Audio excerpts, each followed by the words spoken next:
En une seule génération, le Porsche Cayman est devenu la référence absolue des coupés sportifs. Mais pour autant, pas question pour cette nouvelle génération de s'endormir sur ses lauriers. Alors elle reprend les principes actuels de Porsche, à savoir quelques chevaux en plus, pas mal de kilos en moins pour une efficacité au top. Apparu en 2005, le premier Cayman a donné un coup de vieux à la concurrence et a remporté un joli succès. Ce nouveau Cayman reprend la plateforme allégée du récent Boxster et perd 30 kg au passage.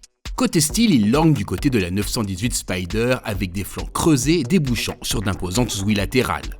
Le cockpit reprend les dernières habitudes maison avec une imposante console centrale et un compte-tours en position médiane. L'ergonomie est excellente et la présentation raffinée. Cependant, tout n'est pas parfait.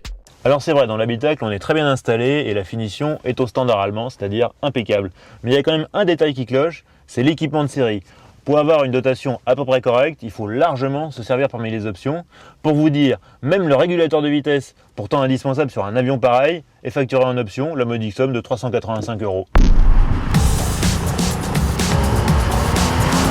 Le Cayman S a vu son moteur retravaillé pour plus de sobriété et un tout petit peu plus de puissance. On passe de 320 à 325 chevaux. Avec le poids réduit, les performances sont excellentes avec 281 km/h vitesse maximum et 4,7 secondes de 0 à 100. Pour autant, le Cayman n'est pas un animal difficile à dompter. La première chose qui frappe, c'est la facilité de prise en main de cette voiture. On est tout de suite à l'aise et son équilibre très rassurant nous met en confiance. La deuxième chose qui impressionne, c'est l'efficacité générale de la voiture. C'est simple, c'est plus un coupé sport, c'est carrément un scalpel.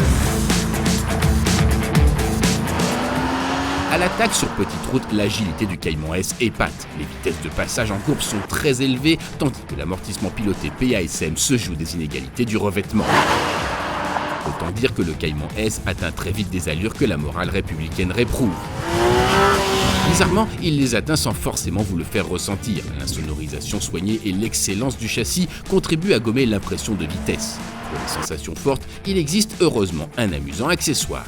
Comme les autres Porsche, le Cayman peut avoir son launch control. Alors bien sûr c'est une option, mais ça fait quand même son petit effet. Ça sert pas à grand chose, mais c'est quand même impressionnant. Démonstration.